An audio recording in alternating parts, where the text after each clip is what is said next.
कैसे लोग मर रहे थे, कैसे उनकी क्या स्थिति हो रही थी। आज भी हमारे देश की स्वास्थ्य व्यवस्था एज इट इज उसी स्टेप पे खड़ी है। एक भी किसान ऐसा आपको नहीं मिलेगा बंधु जो कह दे कि हमारी आय जो है दोगुनी हो गई। स्टार्टअप एक ऐसी चीज है कि जो आदमी एक हिचक होती थी वो खत्म हो गई और स्टार्टअप जिसने किया वो कामयाब रहा है। अभी हम मौजूद हैं बलिया लोकसभा क्षेत्र में, जहां मेरे साथ कुछ लोग मौजूद हैं और हम जानने की कोशिश करेंगे कि 5 सालों में सांसद ने कितना विकास किया और नए सांसद जो प्रत्याशी बनाए गए हैं बीजेपी से नीरज शेखर, वो कितना कारगर होंगे लोगों के लिए। तो आइए हम जानते हैं। पाठक जी, देखा जा रहा है कि लोकसभा चुनाव आने वाला आ रहा है और प्रक्रियाएं चल रही है, लोकसभा चुनाव की प्रक्रियाएं चल रही है। देखा जा रहा है कि किन मुद्दों को लेकर इस बार का मतदान होने वाला है। देखिए, मतदान जो पब्लिकली मुद्दा है सर, जिस समय बीजेपी चुनाव लड़ रही थी और ये मोदी जी के नेतृत्व में चुनाव लड़ा जा रहा था, तो उस समय जो मुद्दे थे सामने, जैसे बेरोजगारी का मुद्दा, स्वास्थ्य का मुद्दा, एजुकेशन शिक्षा का मुद्दा, किसानों का मुद्दा, आज भी वो मुद्दे जस के तस पड़े हुए हैं। अगर हम सॉल्यूशन की बात करें तो बेरोजगारी आज अगर आंकड़े की हम बात करते हैं अपने देश के बेरोजगारों की, तो आज हमारी सरकार जो है बेरोजगारों पे कोई बात नहीं करती है। बेरोजगारों के आंकड़े दिन प्रतिदिन बढ़ते जा रहे हैं। अगर एजुकेशन की बात करें तो एजुकेशन हमारी इतनी कॉस्टली होती जा रही है। मैं स्वयं एक टीचर हूँ, तो मैं ये देख रहा हूँ कि किस तरीके से शिक्षा जो हमारी मांगी होती चली जा रही है। आम आदमी की पहुंच से काफी दूर होती जा रही है। आम आदमी का बच्चा हायर एजुकेशन प्राप्त करने की स्थिति में आज के डेट में नहीं है। उसके पास उतना पैसा ही नहीं है, तो कहाँ से करेगा। अगर हम चिकित्सा की बात करें तो चिकित्सा की स्थिति को हमने कोरोना काल में बहुत करीबी से देखा है, अपनों को मरते हुए देखा है, कैसे लोग मर रहे थे, कैसे उनकी क्या स्थिति हो रही थी। आज भी हमारे देश की स्वास्थ्य व्यवस्था एज इट इज उसी स्टेप पे खड़ी है। आप चले जाइए, पीसी पे चले जाइए, सीसी पे चले जाइए, न शुद्ध चेयर है वहां पे, न शुद्ध बेड है वहां पे, न पीने का पानी है। तो हम क्या किस स्टेप पे बात करें। एजुकेशन को मैंने बता ही दिया, चिकित्सा को मैंने बता ही दिया, बेरोजगारी को मैंने बता ही दिया। अब आ जाते हैं किसानों के ऊपर। किसानों की जो समस्या आज उससे बदतर स्थिति हो गई है। किसानों को खेत बुआई के समय न खाद मिलता है, न बीज मिलता है। कह रहे कि हम बीज दे रहे हैं, खाद दे रहे हैं, 20, 25, 50, 100 किसानों में अगर हमने डिस्ट्रीब्यूट कर दिया तो उसको हम ढिढोरा पीटते हैं कि हम लाखों किसानों में डिस्ट्रीब्यूट कर दीजिए। एक भी किसान ऐसा आपको नहीं मिलेगा बंधु जो कह दे कि हमारी आय जो है दोगुनी हो गई है। अगर हम बात करते हैं किसान सम्मान निधि की, तो किसान सम्मान निधि ईयरली 6000 है, जबकि इसको मंथली 6000 हो तो कुछ किसानों को सपोर्ट हो। ईयरली 6000 में क्या मिलेगा, किस कैलकुलेशन के हिसाब से ये जो हमारा सेंट्रल गवर्नमेंट है इसको ईयरली 6000 दे रहा है। इसको मंथली 6000 हो तो शायद थोड़ा किसानों को सपोर्ट मिल जाए। ये मंथली 6000 होना चाहिए। तो चीजें सब कुछ वैसे ही है, आज भी मुद्दे वही हैं, लेकिन आज के जो चुनाव है उस मुद्दे पर नहीं लड़ा जा रहा है। आज गारंटी की बात की जा रही है, जिस पे आप चुनाव लड़े थे वो मुद्दों का तो आज 10 साल के अंदर सोल्यूशन हो जाना चाहिए ना। आज भी हम बात वही करते हैं कि जो हमारी पिछली सरकार थी उसने क्या किया, उसके कचड़े को हम साफ कर रहे हैं। कितने दिन तक आप कचड़े साफ करेंगे महोदय। पता लग रहा है कि हमारे देश के ऊपर कर्जे बढ़ते जा रहे हैं। वो चीजें तो सामने आ नहीं रही है, वो तो बंद पिटारा में है। वो तो जब खुलेगी तब उस समय देखा जाएगा कि क्या हो रहा है। लेकिन आज भी मुद्दे हमारे वहीं पे खड़े हैं, उसका कोई सोल्यूशन नहीं हुआ है। क्या मुद्दा रहेगा सर इस बार का।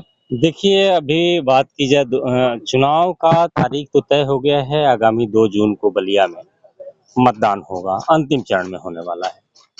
हालांकि निर्वाचन आयोग अपना कसरत शुरू कर दिया है। राजनीतिक दलों की अगर बात करें तो राजनीतिक दल पूरी तरह से अपना प्रत्याशियों का घोषणा नहीं किया है। ऐसे में बलिया से भारतीय जनता पार्टी ने, जो सत्ताधारी पार्टी है, नीरज शेखर पूर्व प्रधानमंत्री के पुत्र हैं, इनको प्रत्याशी घोषित कर दिया है। और मुद्दा की अगर बात करें तो 2019 में राष्ट्रवाद का मुद्दा रहा था, लेकिन इस बार भी मोदी का ही बिगुल बजाया जा रहा है। लेकिन अभी हम किस मुद्दा पर वोट देंगे, क्योंकि प्रत्याशियों की पूरी तरह से घोषणा नहीं हुई है। ये एनडीए या इंडी अलायंस, ये दो, एनडीए गठबंधन जो है और इंडी अलायंस, ये 2 तरह के गठबंधन है। मायावती भी एक तीसरा गठबंधन लेकर के चल रही हैं और ऐसे में अभी पूरी तरह से प्रत्याशियों का घोषणा न होना, केवल सत्ताधारी पार्टी द्वारा प्रत्याशी का घोषणा किया गया है। अब ऐसे में कुछ अभी क्या मुद्दा रहेगा, ये जल्दबाजी कही जाएगी कि क्या मुद्दा रहेगा। बोलिए, क्या मुद्दा रहेगा सर। मुद्दा अभी तो मुद्दा पहला चुनाव जो था मोदी जी के नाम पे हुआ था, बहुत लहर थी और काफ़ी काम था। और आज भी मोदी जी ने जो अंतर्राष्ट्रीय स्तर पे जो काम किया है उसका कहीं ना कहीं असर तो है ही। और दो काम बड़े अच्छे भारतीय जनता पार्टी ने किए हैं, जो मैं जहाँ तक मैं समझ रहा हूँ। एक तो आयुष्मान भारत और उज्ज्वला योजना, ये दो चीज़ें घर घर तक पहुँचाई जाती है। मैं 5 किलो आटा को नहीं इतना समझता, लेकिन स्वास्थ्य से जुड़ी चीज़ें जो हैं उसमें डेवलपमेंट है। और जो यातायात की कनेक्टिविटी कही जाए उसमें भी काफ़ी प्रोग्रेस हुआ बढ़िया। लेकिन देखिए कि बेरोजगारी काफी बढ़ी हुई है। हाँ, ये कह सकते हैं आप। एनएसएस ने कोई आंकड़े अभी तक नहीं दिए बेरोजगारी, लेकिन देखा या मैं ये भी देख रहा हूँ कि कुछ लोगों के हालात बहुत अच्छे हुए हैं। स्टार्टअप एक ऐसी चीज़ है कि जो आदमी एक हिचक होती थी वो खत्म हो गई, और स्टार्टअप जिसने किया है वो कामयाब रहा है। बगैर सोचे जिसने शुरू कर दिया कोई काम, वो कामयाब रहा। काम तो करना पड़ेगा ना। तो अब ये बाउंडेशन खत्म होगी कि अब वो ये नहीं कर सकते, वो नहीं। आप करने वाले हैं तो करिए, और जो करेगा वो पाएगा। एक बहुत अच्छी बात है ये, जो करे वो पाए।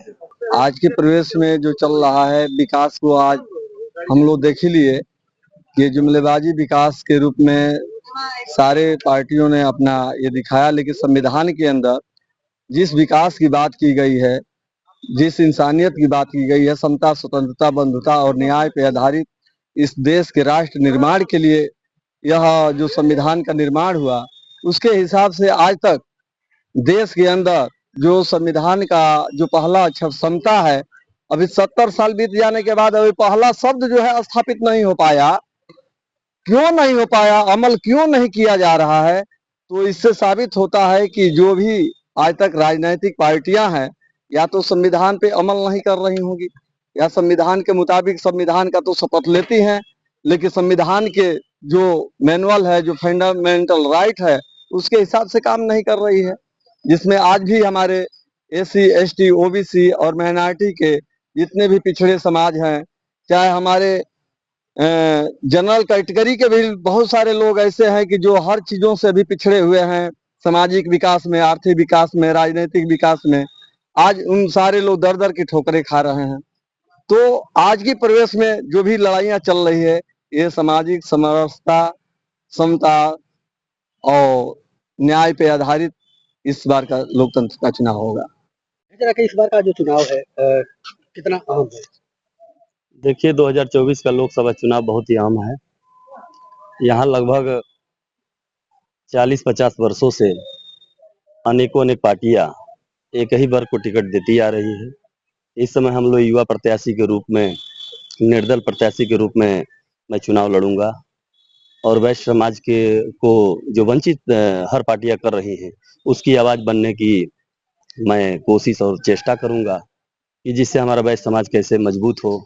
और सभी को जो एक जो नारा दिया जाता है कि सबका साथ, सबका विश्वास, लेकिन अभी 75% हमारे बलिया लोकसभा में कार्य जो है बहुत बाकी हैं। तमाम ऐसे गांव हैं जहां जाने के लिए रास्ते नहीं है, जल का संकट है, आर्सेनिक युक्त पानी पीने के लिए संकट है, महिलाओं को जो उचित सम्मान है वो नहीं मिल पाता है। कागजों में ही जो सारे आदेश निर्देश होते हैं, सरकार लगभग हमारे यहाँ 250-300 योजनाएं चला रही हैं, लेकिन धरातल पे सरकारी कर्मचारी भी नहीं पहुंचा पाते हैं। दृढ़ संकल्प लेते हैं कि व्यापारियों का उत्थान करेंगे, लेकिन जो भी पार्टियां जब सरकार में आती है तो व्यापारियों को नीचा देखने के कगार नहीं छोड़ती है, और हर स्तर से व्यापारियों को गिराने का काम करती है। व्यापारियों का कोई सहयोग और सपोर्ट नहीं कर पाती है। ये तो जो बीजेपी सरकार है, कहा जा रहा है ये व्यापारियों की पार्टी है। व्यापारियों की पार्टी कहा जा रहा है, ये समाज भी देख रहा है और व्यापारी भी देख रहे हैं कि व्यापारियों का कितना सहयोग बीजेपी कर रही है, चाहे अदर सरकार कर रही है, और समाज भी देख रहा है और व्यापारी वर्ग भी देख रहा है कि व्यापारियों का कितना सहयोग मिल रहा है और कितना शोषण हो रहा है। उत्तर प्रदेश की हर खबर से अपडेट रहने के लिए श्रेष्ठ यूपी को करें सब्सक्राइब, बेल आइकन दबाएं और देखते रहें श्रेष्ठ यूपी।